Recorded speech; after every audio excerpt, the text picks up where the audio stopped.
Sometimes the biggest victories hide the darkest defeats. The basement of Elena Vasquez's childhood home in Detroit smelled like mothballs and forgotten dreams when she found the film canister wedged behind her grandfather's old boxing trophies.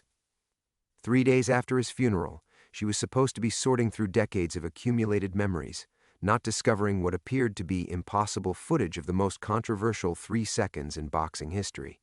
The 16mm reel showed Sonny Liston and Muhammad Ali in their 1965 rematch, but something was wrong with the audio. Liston's voice, crystal clear, whispering words that would chill Elena to the bone. "They got to me, kid. This ain't about winning anymore." As a sports historian who'd spent 15 years studying boxing's golden age, Elena knew every frame of existing footage from that fight. This wasn't supposed to exist. The camera angle was impossible. The timestamp showed it was recorded before the fight began, and most disturbing of all, her grandfather's handwriting on the canister read the real story: "Keep hidden, trust no one." When Elena tried to have the film authenticated, her office was broken into that same night. Someone wanted this footage to stay buried, and they were willing to destroy anyone who threatened to expose it. What had her grandfather stumbled upon 54 years ago, and why were people still dying to keep it secret? Before we jump back in, tell us where you're tuning in from, and if this story touches you, make sure you're subscribed, because tomorrow I've saved something extra special for you. Elena's hands trembled as she surveyed the wreckage of her Wayne State University office. File cabinets lay overturned, their contents scattered like fallen leaves across the linoleum floor. Her computer monitor displayed a spiderweb of cracks, and the framed photograph of her daughter Maya's high school graduation had been ground under someone's boot heel. But they hadn't found what they were looking for. The film canister sat heavy in her jacket pocket, its metal surface still warm from her nervous fingers during the 3-hour drive from Detroit's east side. She'd made the smart choice, keeping it with her instead of leaving it at home or bringing it to the university for analysis. 15 years of academic life had taught her to be cautious with valuable historical documents, but nothing had prepared her for this level of paranoia. "Dr. Vasquez?" Campus security officer Tom Bradley stood in the doorway, his weathered face creased with concern. "We got your call. This is extensive." Elena stepped carefully through the debris, avoiding the scattered pages of her latest research on corruption in 1960s boxing. The irony wasn't lost on her. "Nothing appears to be missing," she said, though her voice caught slightly on the lie. "Just vandalism." Bradley scribbled notes on his clipboard. "Any idea who might want to do this? Disgruntled student? Academic rivalry?" She almost laughed. "If only it were that simple. I can't think of anyone. I teach sports history, not exactly a controversial field. Another lie, easier this time." After Bradley finished his report and left, Elena locked her office door and tried to process what was happening. 48 hours ago, her biggest concern had been grading midterm exams and preparing for Maya's college visits. Now she was carrying around what might be the most dangerous piece of sports memorabilia in history. Her phone buzzed with a text from Maya, working late at the diner tonight. "Don't wait up. Love you." At 17, Maya had inherited Elena's stubborn independence and her late father's easy smile. She worked part-time at a retro diner in Birmingham to save money for college, despite Elena's protests that it wasn't necessary. The girl had dreams of studying journalism at Northwestern, dreams that Elena would protect at any cost. The thought of those dreams being threatened made Elena's decision easier. She drove to the one person in Detroit who might understand what she'd stumbled into: Vincent "Vinny" DeMarco, an 83-year-old former sports journalist who'd covered boxing in the city's golden age. His apartment in Corktown occupied the second floor above an Italian bakery, and the smell of fresh bread always reminded Elena why she'd started visiting him for research in the first place. "Jesus, Elena," Vinny said after one look at her face. "You look like you've seen a ghost." "Maybe I have." She followed him into his cluttered living room, walls covered with yellowed newspaper clippings and photographs of long-dead fighters. "Vinny, what do you remember about my grandfather?" The old man's coffee cup paused halfway to his lips. "Carlos? Why are you asking about Carlos now?" "I found something in his basement. Something about the Ali Liston rematch in '65. Vinny set down his cup with deliberate care. What kind of something? Elena pulled out the film canister, watching Vinny's face for any tell. His reaction didn't disappoint. The color drained from his cheeks, and his hands visibly shook. Where did you find that? Behind his boxing trophies. Vinny, what aren't you telling me? The label says, the real story in his handwriting. For a long moment, Vinny stared at the canister like it might explode. When he finally spoke, his voice carried the weight of decades-old secrets. Your grandfather. He wasn't just a boxing fan, Elena. He worked security for some of the big fights back then. Freelance stuff, you know? Cash under the table. Security for who? People who had a lot of money riding on the outcomes. Vinny stood and walked to his window, looking down at the quiet street. There were rumors after that Liston fight. Talk about it being fixed, about Liston taking a dive. But the rumors died fast, real fast. People who kept talking about it, they had accidents, bad luck. You understand? Elena felt the canister's weight in her pocket like a stone. Are you saying... I'm saying your grandfather was a good man who got mixed up with the wrong people. And whatever's on that film, there's a reason it's been hidden for 54 years. Vinny turned back to her, his eyes serious. Some stones are better left unturned, kid. Especially ones that got people killed. The drive home through Detroit's darkened streets felt longer than usual. Elena kept checking her rearview mirror, jumping at every set of headlights that followed too long. By the time she pulled into her driveway in Ferndale, she'd made her decision. She was going to watch the film tonight, alone, and figure out exactly what kind of storm her grandfather had left for her to inherit. Elena's hands shook as she turned the key in her front door, the film canister burning like a coal in her jacket pocket. The porch light flickered. She'd been meaning to replace that bulb for weeks, casting nervous shadows across the small Tudor-style home she'd bought after David's death 7 years ago. It wasn't much, but it was theirs, hers and Maya's. A sanctuary built from Elena's modest professor's salary and careful budgeting, where the biggest drama was usually Maya's music playing too loud or arguments about curfew. Inside, the house felt different somehow. Elena stood in the entryway, listening to the familiar sounds, the hum of the refrigerator, the old radiator's metallic sighs, the distant rumble of traffic on 8 Mile Road. Everything normal, everything safe. Yet Vinny's warnings echoed in her mind, people who kept talking about it. They had accidents. She dropped her keys in the ceramic bowl Maya had made in middle school art class and walked through rooms that told the story of their careful, ordinary life. Family photos covered the mantel, Maya's school pictures charting her evolution from gap-toothed child to confident teenager, vacation snapshots from their annual trips to Mackinac Island, Elena's graduation photo from her doctoral defense. David's picture held the place of honor in the center, forever frozen at 34, his laugh lines etched around eyes that would never see his daughter grow up. The kitchen still smelled faintly of Maya's morning coffee. She'd developed an addiction to the expensive Ethiopian blend Elena bought as a small luxury. A note on the refrigerator, held by a magnet shaped like a boxing glove, reminded Elena about Maya's college interview next week, Northwestern University. Elena had been saving for years to make Maya's dreams possible, picking up extra summer teaching assignments and freelance research projects. Every sacrifice had felt worth it when she imagined Maya walking across a campus much grander than Wayne State's utilitarian buildings. Elena poured herself a glass of wine, a middle-shelf Cabernet she'd been saving for a special occasion, though she couldn't remember what that occasion was supposed to be. The irony struck her as she sat at the kitchen table where she and Maya shared breakfast every morning, discussing everything from Maya's journalism assignments to Elena's latest research discoveries. This morning felt like it had happened in someone else's life. Her laptop sat open on the counter, cursor blinking on the half-finished article she'd been writing about corruption in amateur boxing during the 1960s. The piece was meant for an academic journal that maybe 300 people would read. Safe territory, publish or perish territory, but nothing that would get anyone's office ransacked or threaten decades-old secrets. The film canister seemed to pulse with malevolent energy from where she'd set it on the table. Such a small thing to upend everything. Elena thought about her grandfather Carlos, trying to reconcile Vinny's revelations with her childhood memories.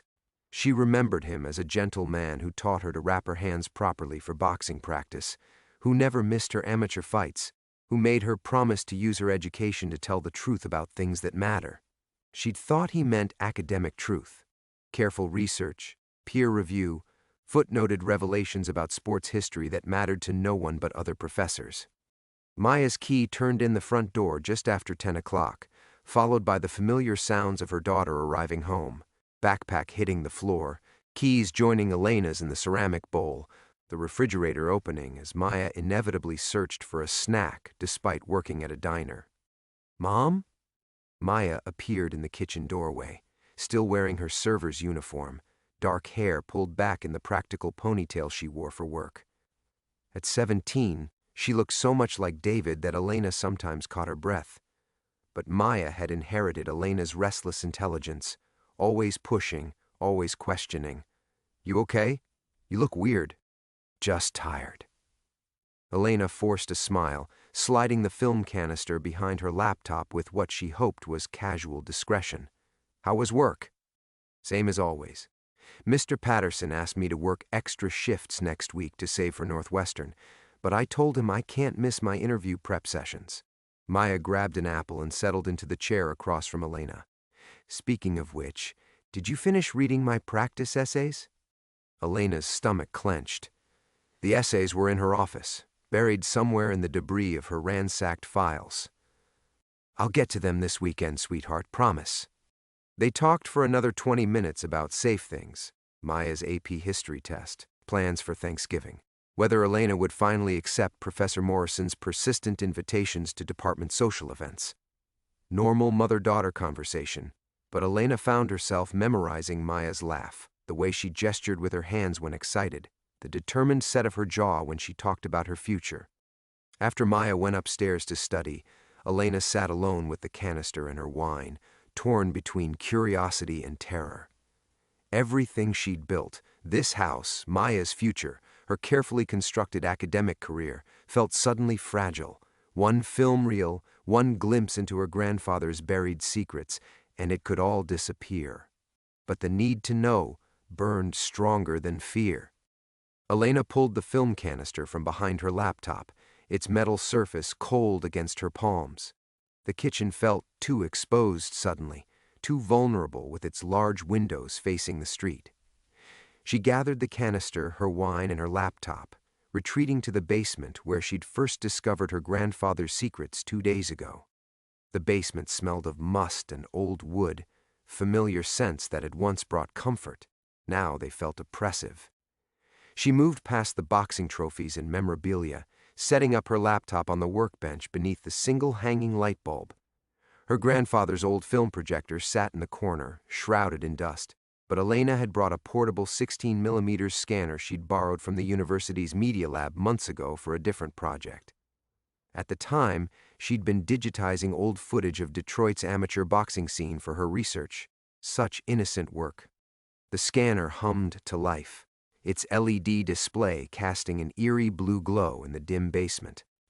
Elena's hands trembled as she fed the first strip of film into the mechanism. Whatever she was about to see, it had already destroyed her office and set forces in motion she didn't understand. Vinny's warnings echoed, "Some stones are better left unturned," but it was too late for that wisdom now.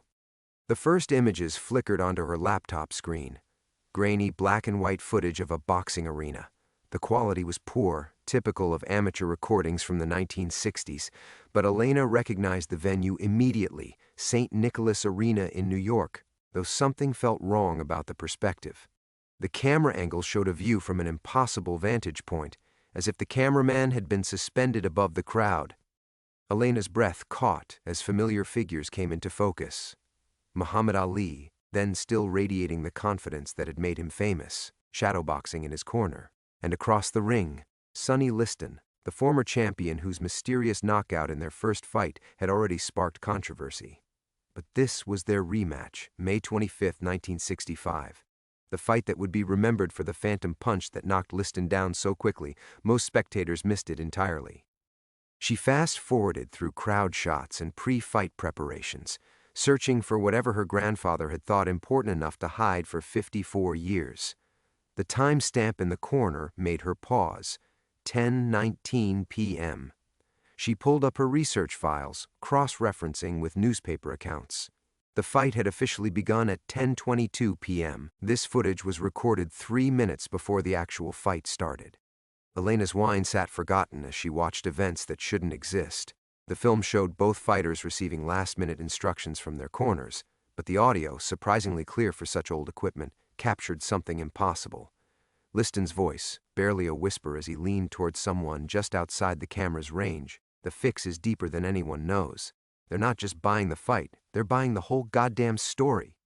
The blood drained from Elena's face. Every sports historian knew the rumors about the Ali Liston fights, the speculation about organized crime influence, the allegations that Liston had thrown both bouts. But this wasn't speculation, this was evidence. She rewound the sequence, increasing the audio levels, trying to catch every word. Liston continued, "Your boss thinks he's running this, but there's another game being played. Government men, not just mob boys. This goes all the way up, Carlos. All the way to..." The audio cut off abruptly, replaced by the sounds of the crowd and ring announcements. Elena stared at the screen, her grandfather's name echoing in her mind. Carlos Liston had been speaking directly to her grandfather. The footage continued, showing the brief, controversial fight itself. Ali's quick jab that sent Liston to the canvas, the confusion that followed, the heated arguments about whether the punch had even connected. But now Elena saw it differently. She saw Liston's eyes seeking out the camera before he went down, saw him mouth words that looked like, "Remember this," just before the phantom punch landed. Her phone rang, shattering the basement's silence. Elena grabbed it automatically, then froze at the number display, unknown. She let it go to voicemail, her heart hammering. The basement suddenly felt like a trap, the single exit at the top of the stairs seeming impossibly far away. The phone rang again immediately, same unknown number. This time she answered, her voice barely steady. "Hello? Dr. Vasquez." The voice was calm, professional, with just a hint of a southern accent. "I believe you found something that belongs to my client. Something your grandfather was supposed to destroy years ago." Elena's grip tightened on the phone. "I don't know what you're talking about." A soft chuckle. "The film, doctor. We know you have it. We know you've watched it. And we know you now understand why certain historical truths need to remain buried." A pause. "Maya's a lovely girl, Northwestern University. Such bright futures ahead for both of you. It would be a shame if poor choices jeopardized all that potential." The line went dead. Elena stood frozen in her grandfather's basement, the weight of 54 years of buried secrets crushing down on her shoulders, and realized her ordinary world had just irrevocably shattered. Elena's phone slipped from her numb fingers, clattering against the concrete floor. The basement's single bulb swayed slightly overhead, casting dancing shadows across the film equipment and her grandfather's boxing memorabilia. Everything that had felt familiar and safe now seemed threatening.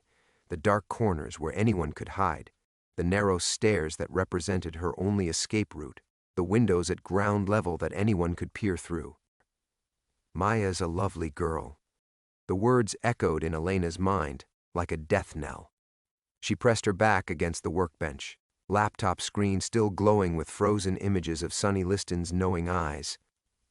Her hands shook as she reached for her wineglass, needing something to steady her nerves, but the Cabernet tasted like ash in her mouth. This was insane. 12 hours ago she'd been Professor Elena Vasquez, respected academic, single mother, woman who lived quietly and bothered no one. Her biggest concern had been Maya's college interview and whether she could afford the Northwestern tuition without taking on crushing debt. Now some stranger with a southern accent was making veiled threats about her daughter's future, and Elena found herself at the center of a conspiracy that had already gotten people killed. She should destroy the film. The rational part of her mind screamed the obvious solution: burn it, bury it, pretend she'd never found it. Go back to her safe academic world of peer-reviewed journals and tenure-track politics. Tell Maya the basement had flooded and they'd lost some of Grandpa's old boxing stuff. Simple, clean, safe. But even as she reached toward the film canister, Elena's hands froze. The voice on the phone had mentioned Northwestern specifically. They knew where Maya worked, where she wanted to go to school, probably where she slept at night. The damage was already done. The secret was already out. Elena climbed the basement stairs on unsteady legs, each step feeling like a monumental effort. The house above felt different now. No longer a sanctuary, but a fishbowl where predators could watch their every move.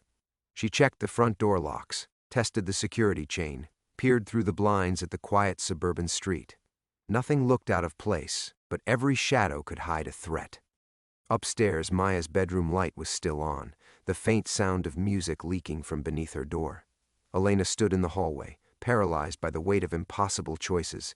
She could wake her daughter, tell her everything, uproot their lives tonight, pack whatever fit in the car and drive until they found somewhere to hide. But hide from whom? People who knew Maya's college plans, who'd found Elena's office, who had resources stretching back 54 years? Or she could say nothing, pretend everything was normal, and pray that whoever was watching would be satisfied if she simply stayed quiet about the film.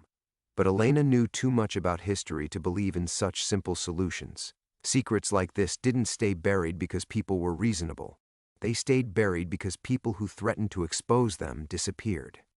She pressed her ear to Maya's door, listening to her daughter's soft movements, probably reviewing notes for tomorrow's AP history test, or maybe writing in the journal she'd kept since middle school. All those dreams, all those plans, built on the assumption that the world was a place where hard work and intelligence mattered more than the sins of previous generations. Elena's father, David, had believed in that world. He'd been a social worker, dedicated to the idea that broken systems could be fixed, that justice was worth fighting for. He died in a car accident when Maya was 10, a genuine accident, nothing suspicious, just black ice and bad timing. But Elena remembered his passion for exposing corruption in the foster care system, his determination to protect children from adults who would exploit them. What would David do? The question haunted her as she retreated to her own bedroom. She sat on the edge of the bed, still wearing her work clothes from what felt like a lifetime ago, and tried to think clearly through the fog of terror and wine. The film contained evidence of something massive, not just fight-fixing, but government involvement, conspiracy reaching levels she couldn't begin to fathom. As a historian, she understood the significance of such evidence. It could rewrite everything people thought they knew about that era of boxing, about organized crime's influence on professional sports, about how deep corruption had penetrated American institutions. But as a mother, she understood something even more important. Maya was everything. Her daughter's safety, her future, her life, these mattered more than any historical truth. Elena had spent 17 years building a world where Maya could thrive, where she could pursue her dreams of journalism and making a difference in the world. Now those same dreams felt like weapons pointed at both of them. Elena lay back against her pillows, staring at the ceiling where shadows from passing cars swept across the plaster. Somewhere in the darkness, people were watching, waiting to see what choice she would make. The film sat in the basement like a ticking bomb, and Elena found herself caught between her duty to history and her love for her daughter. She closed her eyes, but sleep felt impossible. Tomorrow, she would have to decide whether some truths were worth dying for. Elena woke to gray dawn light filtering through her bedroom curtains, her neck stiff from sleeping in her work clothes. For one blessed moment, she existed in the space between sleep and memory, where yesterday's revelations felt like fragments of a nightmare. Then reality crashed back. The film, the threats, the impossible choice between truth and safety. Her phone showed 3 missed calls from unknown numbers, all received between 2 and 4 a.m. No voicemails. The silence felt more ominous than any threat. Downstairs, Maya was already dressed for school, backpack slung over her shoulder, grabbing a piece of toast. Normal 17-year-old rushing through morning routine, completely unaware that their world had shifted on its axis. "You look terrible, Mom." Maya paused at the door, genuine concern creasing her features. "Are you getting sick? You can't afford to miss classes this close to tenure review." Elena forced a smile that felt like broken glass. "Just didn't sleep well." "You have your AP test today?" "History. Ironic, right? Your daughter taking a test about the past while you make your living digging it up." Maya grinned, shouldering her bag. "Mr. Patterson wants me to work a double shift this weekend, but I told him I need time to prep for Northwestern. That interview could change everything." That interview could change everything. The words echoed as Maya left, and Elena stood alone in her kitchen, staring at the ceramic bowl where their keys sat side by side. Such a simple domestic detail, but it represented everything she was about to lose. She called in sick to her morning seminar, a lie that felt like prophecy. Then she descended into the basement, moving with the grim determination of someone crossing a bridge they knew would burn behind them. The film equipment waited exactly as she'd left it, laptop screen dark, scanner humming softly on standby. Elena rewound the footage to Liston's whispered warning, playing it again with fresh ears. The fix is deeper than anyone knows. Not just the fight, not just organized crime.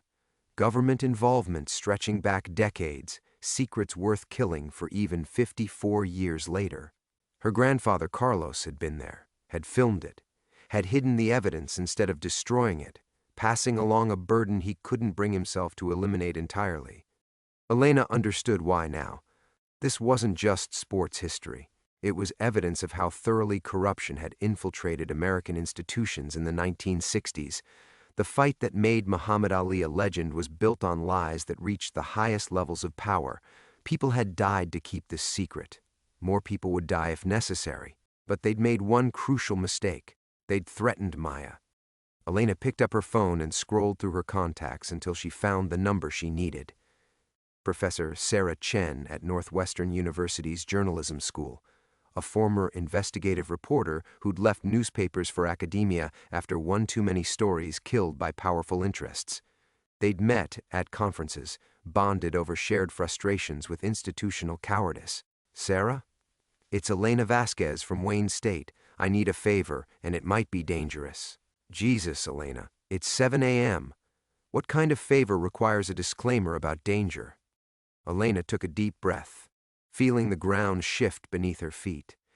The kind that could get us both killed, but might also expose the biggest cover-up in sports history. Maybe bigger than sports. I'm going to send you a film, and I need you to hide copies in places where they can't all be destroyed. Can you do that? Silence stretched across the line. Then, how big are we talking? Government big. Organized crime big. The kind of big where people disappear and their offices get ransacked. Elena's voice strengthened as she spoke, fear crystallizing into resolve. They threatened my daughter, Sarah. My 17-year-old daughter who wants to be a journalist like you were. They think that'll make me back down. And will it? Elena looked around her grandfather's basement, at the boxing trophies and faded photographs, at the evidence of a man who'd chosen to preserve truth even when it endangered everything he loved. No, it's going to make me fight back. She spent the next hour transferring the film to multiple digital formats, uploading copies to encrypted cloud servers, preparing packages for journalists and historians she trusted. Each action felt like stepping further from shore into deep water, but there was no swimming back now.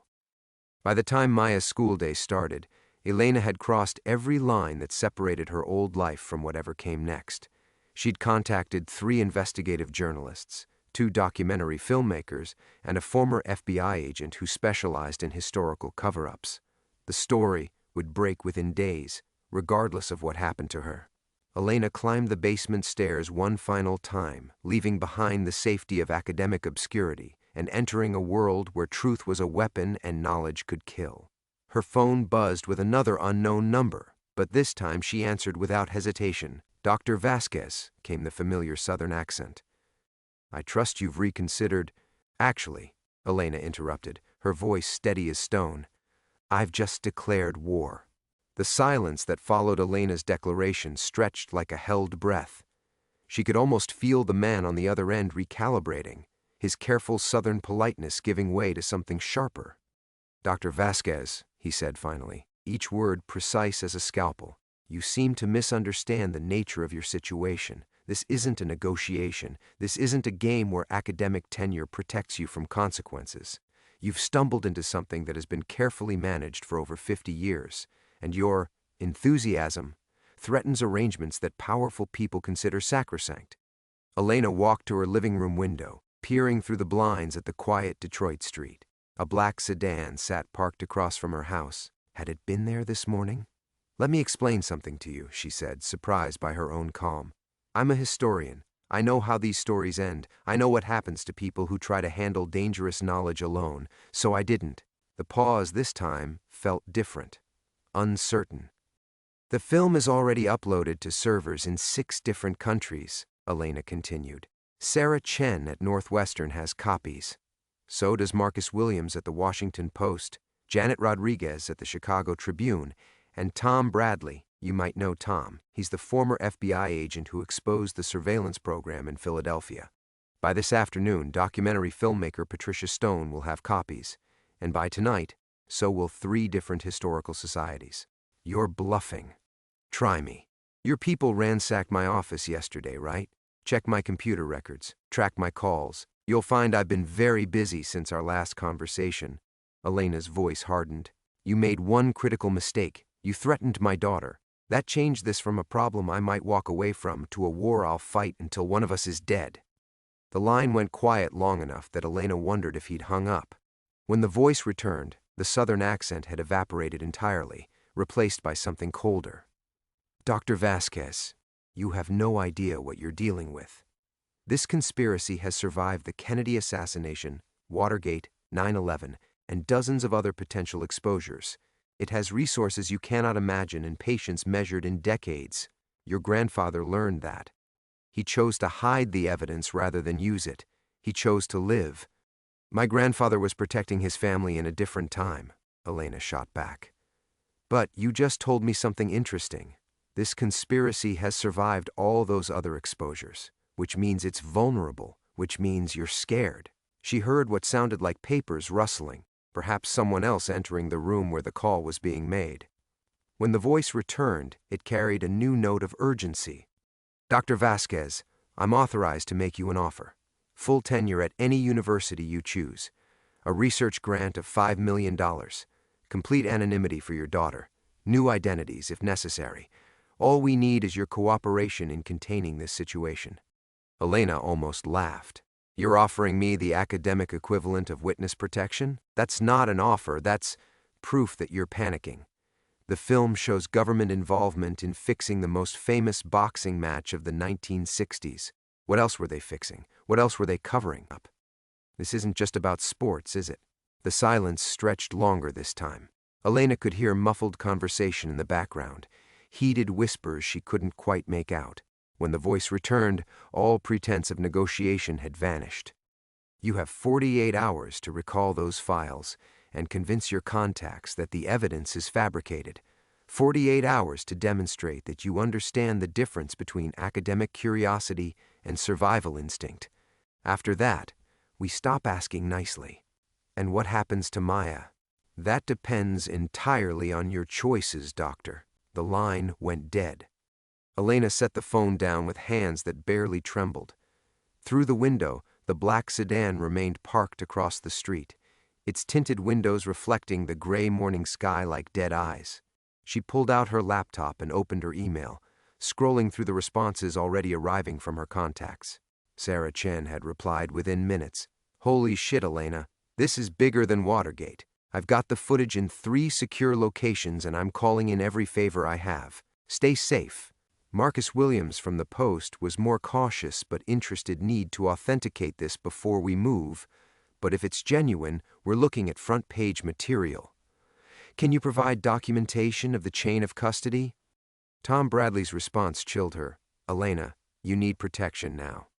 I recognize some of the voices in this audio. This reaches levels of government I thought were myth. Do not stay in your house. Do not follow normal routines. I'm making calls. As she read, Elena realized she was no longer Dr. Elena Vasquez, respected professor who wanted tenure and worried about mortgage payments. She had become something else, a person carrying secrets that powerful forces would kill to protect. The rules of this new world were simple. Trust no one completely, assume everyone was watching, and understand that the normal protections of law and society meant nothing. Her phone buzzed with a text from Maya. Mom, weird question, but did you tell anyone I work at Coffee Connects? Some guy came in asking about me. Elena's blood turned to ice. Elena's fingers flew across her phone's keyboard. What did he look like? What did he ask? The response came immediately, middle-aged, suit, Said he was doing research on Northwestern applicants. Asked my schedule, when I work next. Manager thought it was weird too. Elena was already grabbing her keys, her mind racing through possibilities, each worse than the last. They weren't just watching, they were closing in. The 48-hour deadline was meaningless. They were already positioning pieces for whatever came next. Stay at school, she texted back. Don't go to work. Don't go anywhere alone. I'm coming to get you. Mom, you're scaring me. Good. Be scared. I'll explain everything. Elena burst out her front door without looking back, her academic life abandoning her like a shed skin. The black sedan's engine started as she backed out of her driveway, not bothering to hide anymore, letting her know they were always there, always watching. In her rearview mirror, she watched it follow at a careful distance, a mechanical predator matching her pace. The drive to Maya's school felt like navigating a minefield. Every traffic light became a potential trap, every turn an opportunity for the sedan to close distance.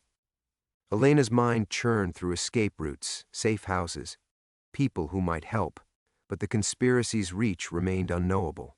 How many tentacles did it have? How deep did the corruption go? Her phone rang. Sarah Chen. Elena, where are you right now? Sarah's voice was tight with controlled panic. I need you to listen very carefully. I showed the footage to 3 people I trust absolutely. One of them made a call to verify some details about the original fight venue. Within an hour, all 3 of us received visits from federal agents claiming this was part of an ongoing terrorism investigation. Elena's hands tightened on the steering wheel. What kind of visits? The kind where they show badges and ask polite questions while making it clear that cooperation isn't optional. They wanted to know who else had seen the footage, where the copies were stored, whether I'd been in contact with any foreign journalists. Sarah's voice dropped to a whisper. Elena, these weren't FBI. The badges were wrong, subtle details someone would miss unless they knew what to look for. But they had federal authority somehow. Someone is using government resources to contain this. The black sedan had fallen back in traffic, but Elena could still see it 3 cars behind. Professional surveillance. They weren't trying to catch her, just ensure she couldn't disappear. What did you tell them? That I needed time to verify authenticity before sharing anything further. Bought us maybe a day, maybe less. Sarah paused.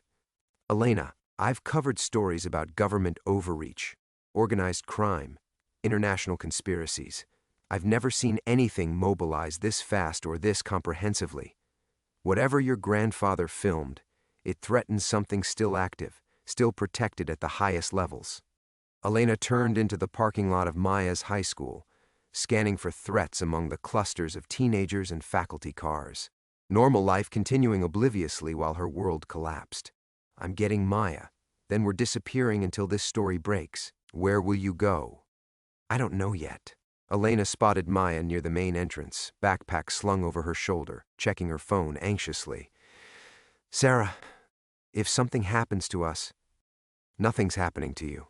I'm calling in every favor I have, reaching out to journalists in London, Toronto, Mexico City. They can't pressure everyone simultaneously. Sarah's voice carried the steel of someone who'd fought powerful enemies before. You started something that can't be stopped now. Just survive long enough for it to finish.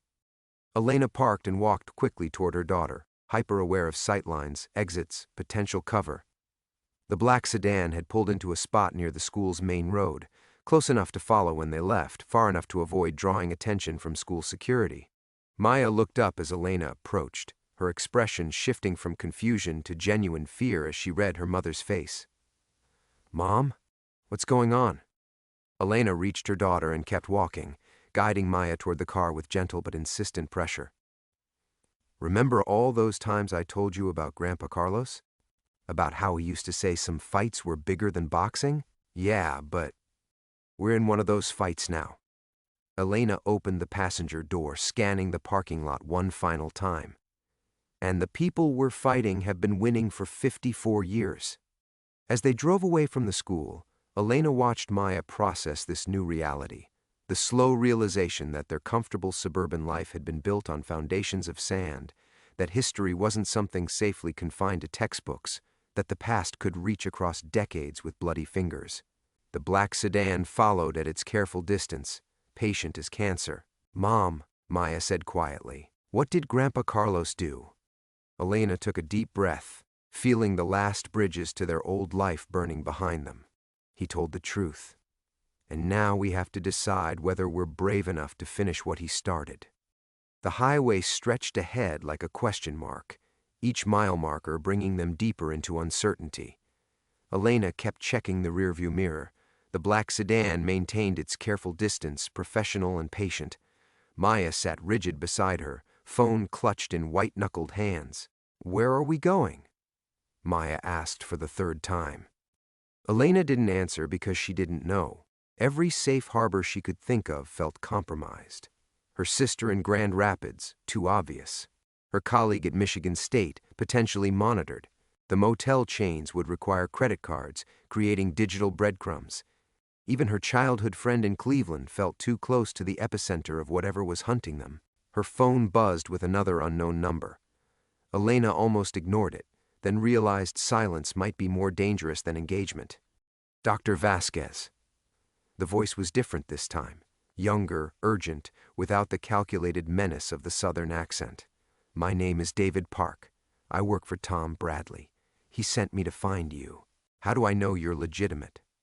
"Because I know you're driving north on I-75 in a blue Honda Civic with your daughter, and there's a black sedan tailing you with government plates registered to a shell company that shouldn't exist." The voice paused.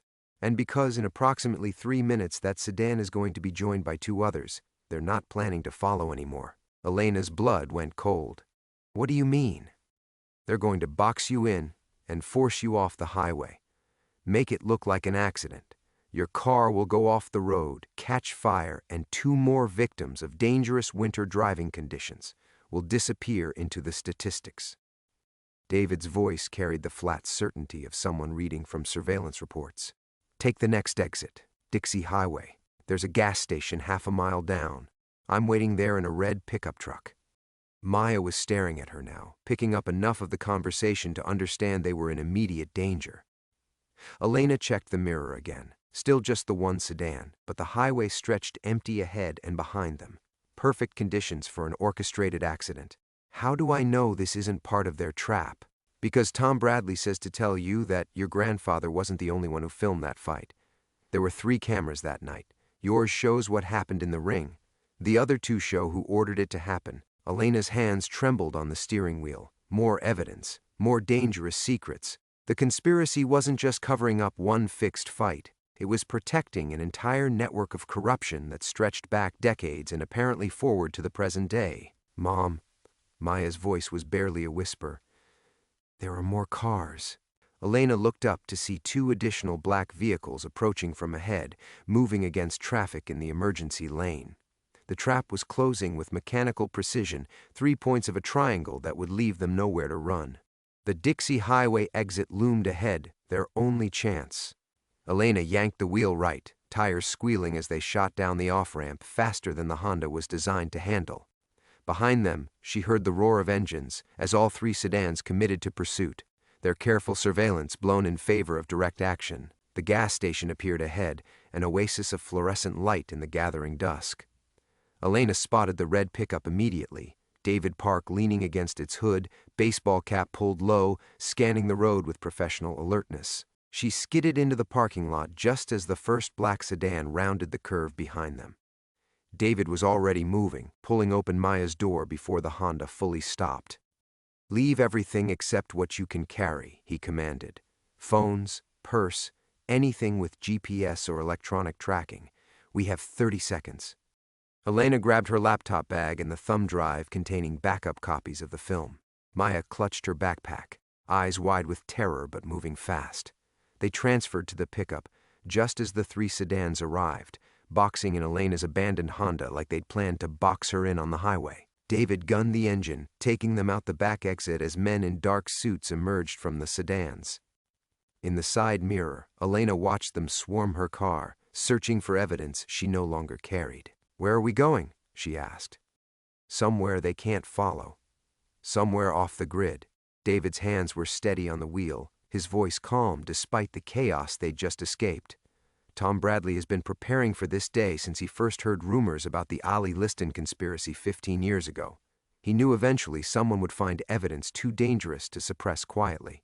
Maya finally found her voice.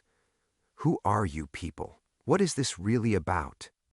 David glanced at her in the rearview mirror, and Elena saw something like sympathy in his eyes.